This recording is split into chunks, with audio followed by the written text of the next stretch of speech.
Welcome back, everyone. A lot has happened between episodes, so let me get you up to speed quickly before we get into it. First off, we have our simple ore doubling with our small plate presser. All we do is place an ore block on the obsidian and it smushes it into 2 dust, which is why our furnace has not stopped running. So many ores to go through. We've also finally started feeding ourselves a proper nutritious meal, and that's all thanks to cooking with blockheads.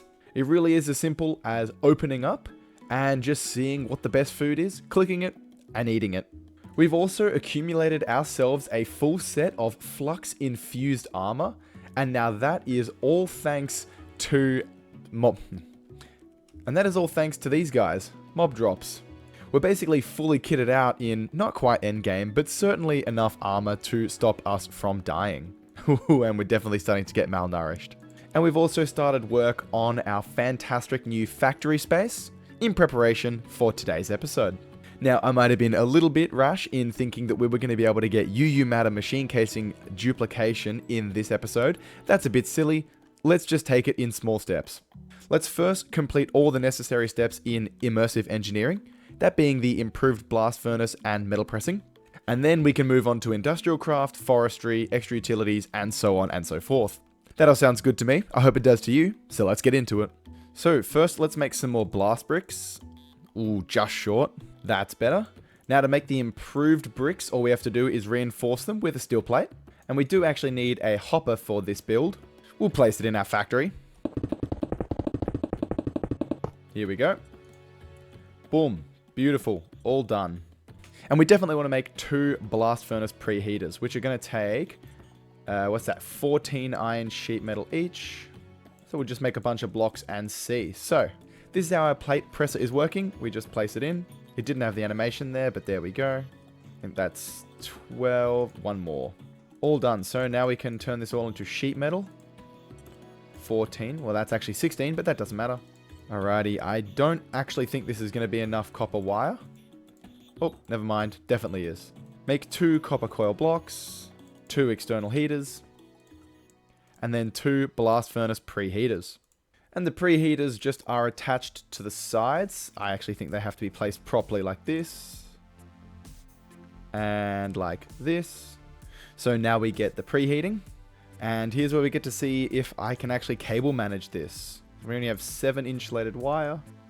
That's going to go fine. Wonder if that can connect. It can't. I reckon if we bring that off the wall, it should be able to connect. So just like that. We're definitely going for messy wires today. Let's see if that's going to work. It does. Brilliant. And then we need to have 2 connectors on the top there, connecting over to our relay. And they are now full. And the mining fatigue from not having a balanced diet is starting to get irritating. But there we are. So if you've never played immersive engineering before, this is our final sort of steel improvements before we can get arc furnaces.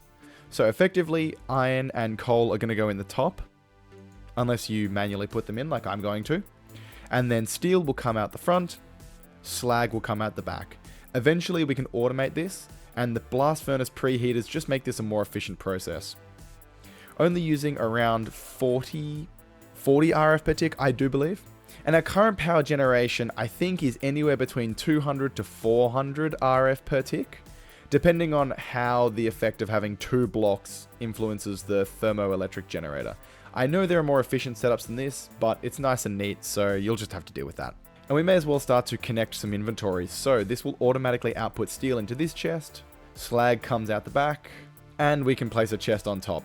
Awful looking, but functional. Alrighty, so let's just see how fast our improved blast furnace actually is. Right, so that's still using the exact same amount of charcoal, so 4 times the rest. Yeah, so it's still only lasting 15 in quotation mark seconds here. So we're still going to chug through charcoal like crazy, but we can at least make our steel faster, which is nice. That's the whole purpose of this.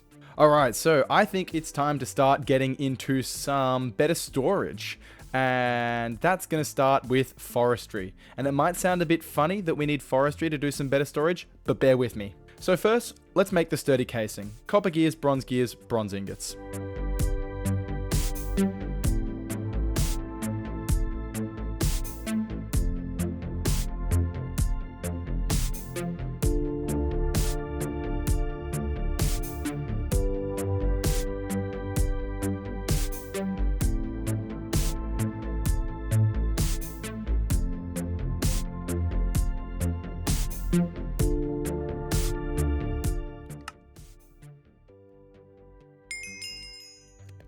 So the two blocks we're going to be making just to start with is going to be the carpenter and the fermenter. And we're missing our bronze gears. So we'll just cast out 2 more.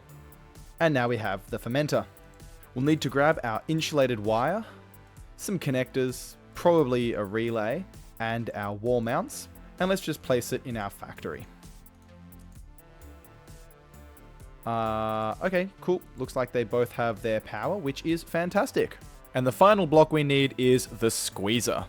We'll get that one down to the others, get a connector on top, insulated wire again, and done. Perfect, so now we have all 3 of the blocks that we're going to need to start forestry. Alrighty, so first step in making our new storage really is just going to be giving a big squeeze to our seeds. And there are definitely better ways to do this. Seed oil has lots of recipes in the squeezer. And things like cherries can give you 150. Right now, we don't actually have anything better. We're waiting on our peanuts to grow. And once they grow, we can get much more seed oil from that. But for now, we just need 1 bucket. So the next step is going to be taking out a bucket of our seed oil.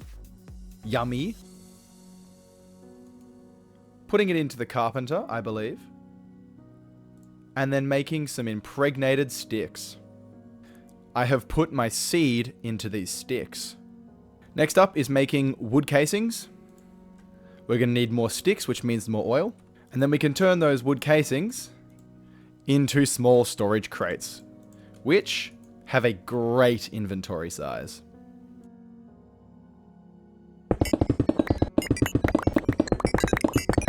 Alright, with our newfound ores, let's get crafting.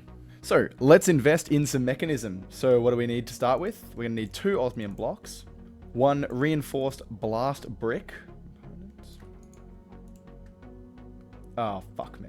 Get the component blueprint on my engineer's workbench, grab 2 steel mechanical components, and then we craft ourselves 2 steel casings. Mechanism, here we come. So it's time to make some mechanism so we can actually get a metal press, because for some bizarre reason the heavy engineering block is going to require reinforced alloy, which needs a metallurgic infuser, so we may as well just start getting that.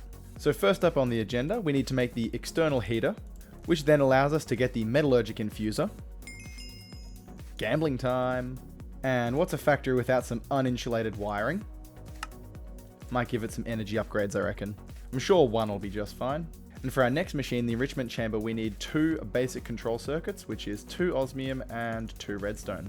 And that's actually not that bad on the RF. I think we have enough capacity. 1. And number 2. And the enrichment chamber. And why not? Another uninsulated wire. Come on, big money. Cool, that's useful. Oh, now that's useful, a hardened cell frame. Because the only way to make that is all things that we don't have. But I also suppose we can't actually use it. Oh well. Into the chest it goes. And the final machine we'll make today is the crusher. 2 more circuits, 2 buckets of lava, and the crusher. And a quest. And 1 last uninsulated wire. So cute. Don't touch them. And we'll just put an energy upgrade in both of these, make them nice and efficient. And for the final mechanism machine for now, the osmium compressor. No quest. Ah, that's why. And so after a while of just a little bit of micro crafting, we've managed to get ourselves decently far through the mechanism quest page. Reason we've done refined obsidian really is for the Osgo glass and the beautiful tool durability. Look at that. That's this one. Look at that, 7,482 durability on a hammer. We love it. But the real reason we've gone down this route is actually for better steel. Now, we use a lot of steel, and this is garbage. Quite frankly, I do not enjoy making steel the immersive engineering way, and this way is a lot better. So this is originally 1 stack of coal, and we're about to make 4 stacks of steel from 1 stack of coal. All we need to do is smash it into the metallurgic infuser, throw in all of the iron ingots, and we'll slowly accumulate this enriched iron. And all we have to do is mix that with carbon again to make steel blend, and then we can just smelt the steel blend into steel ingots. It's definitely a more involved process, but it is way better than waiting, 10 seconds per ingot and using up 4 stacks of coal. So it's time to let this run for a little bit while we go mining, because we are going to need lots more resources, especially if we are going to start going through mechanism power, because we actually need to go back and target industrial craft, which is just going to be a lot more iron, some tin. So we're just going to leave this running while we go mining for some more resources. We still need to make the metal press today, and that's going to require these heavy engineering blocks, some redstone blocks, which are just Constantan and copper, and just some other nonsense. And then once we do that, we can look at power. So let's get to the mines.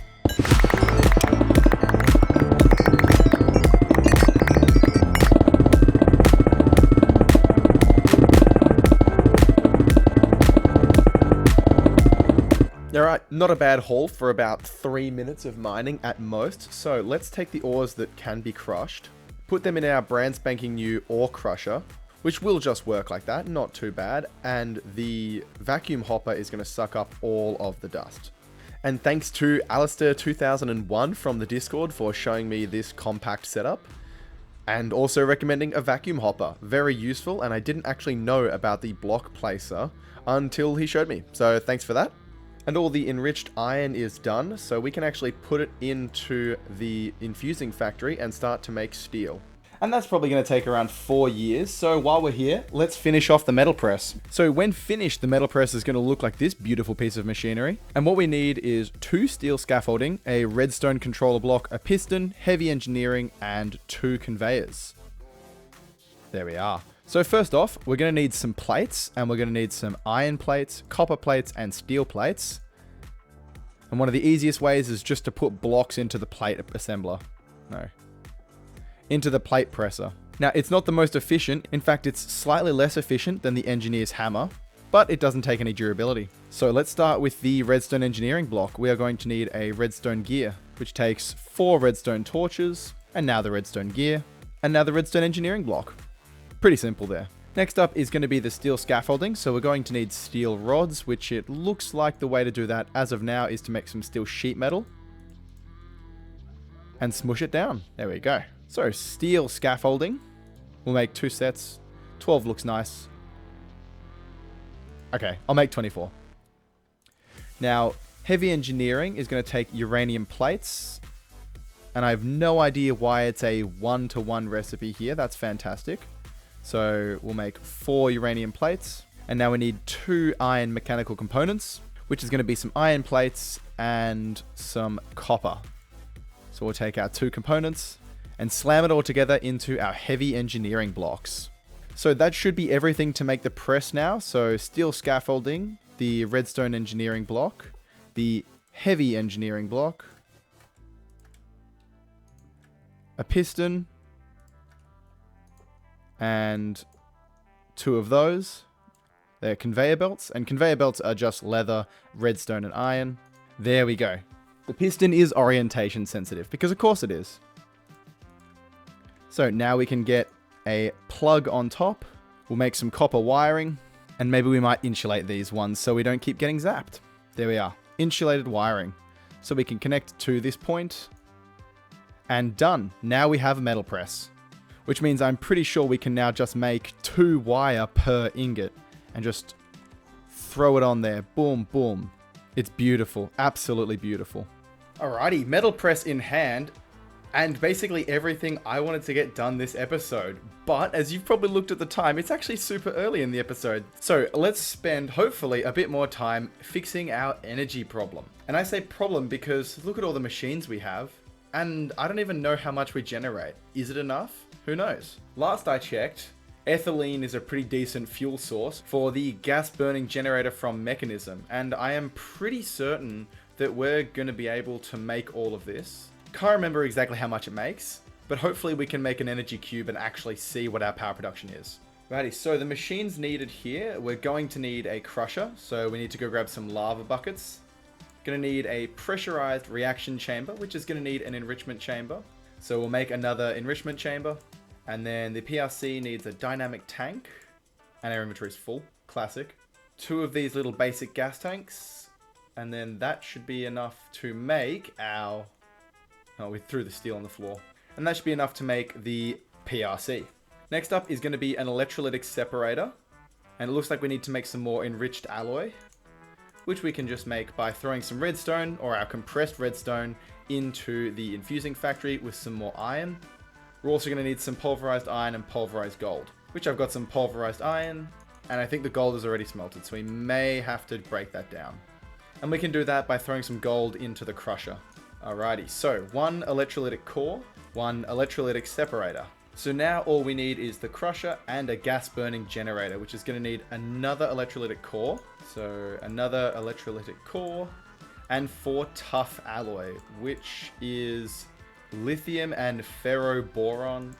And ferroboron is steel and boron. I don't think we've mined any of those. So let's go get some lava, some boron, lithium, and do some smelting in the smeltery. Alrighty, so found some lithium and some boron and magnesium. I guess let's mine it. 2 buckets of lava. Now we can make our crusher. So we're going to need tough alloy, which the tough alloy is lithium and ferroboron. And just reminding myself, ferroboron is boron and steel. So we're going to need, let's just overproduce and hope that that's enough. So that's going to make us, I think, 8 ingots of boron, ferroboron. So I think that's going to make us 8 ingots of ferroboron. I'm just going to do all this alloying and save you the time of watching ingots melt. Alrighty, so tough alloy ingots smelted down. We can make ourselves our gas burning generator, which surely that can't be the max output. If it's only 120 per tick, I'm going to be a big saddie. But that's okay. We'll figure it out. Alrighty, so last thing on the agenda is going to be the farmer or the harvester from Cyclic. This is just, yeah, beautiful. A beautiful thing that will allow us to harvest crops. Pretty self-explanatory. The only parts that we're actually missing from this is going to be the carbon plates, which means we need an industrial craft compressor. Very simple. And then to do a little bit of magic and some power management. So first we want to make the industrial craft generator, which needs insulating cables, and we're going to need rubber and sticky resin, which we don't have yet. And first on the agenda there is going to be the tree tap. Find a rubber tree in the dark. 2 sticky resin, definitely going to need more. Let's just cut them down. More sticky resin, that's dark oak, rubber wood, yoink. Now we'll just smelt our sticky resin. So we're going to need a tin cable, which is tin plates and a cutter. We can make a cutter, make some tin plates, snip snip, 1 insulator. We need some more tin. And to turn these plates into casings, then we get to make 1 RE battery. We make a generator. The compressor is only going to require 6 stone. And we can actually put these 2 next to each other. Fuel the generator with coal. Take another stack of coal. Throw it into the crusher because we need coal dust. Then with the pulverized coal, all we need to do is make some raw carbon fibers. With 2 fibers, we make a raw carbon mesh. And then in the compressor, we smush it down into a carbon plate. And alongside that, we're also going to need 2 advanced alloy plates, which is going to be 3 iron plates, 3 bronze plates, and 3 tin plates. We turn that into a mixed metal ingot, and we put that in the compressor as well. And now we can make 1 advanced machine casing. And the harvester is going to require 3 obsidian, 2 nether quartz, 2 emeralds, and a dispenser. So 2 emeralds, 2 nether quartz, 3 obsidian. I don't think I have a dispenser lying around. And with this fancy recipe, no idea what recipe it comes from, by Cyclic, that's nice. We can then get our harvester. And the harvester is just going to gently harvest, which means it'll replant in the exact same spot anything that we put in there. And that means that we can then automate input into the crusher. We're going to need to automate our hydrogen into the PRC along with water. And then we'll be able to burn the ethylene in the gas burning generator. And then we'll be able to make it all efficient, put it in a building, and be done with it. But I reckon that setup is going to be for next time. Thank you all for coming along this absolute mad hustle in Enigmatica 2 Expert Pack. If you like my stuff, consider supporting me by becoming a YouTube member, subscribing, liking, and joining the Discord. Lots of cool things coming up. Including the next generation of the Drip Cave. So be sure to stay tuned for that, and I'll see you all next time. Bye-bye.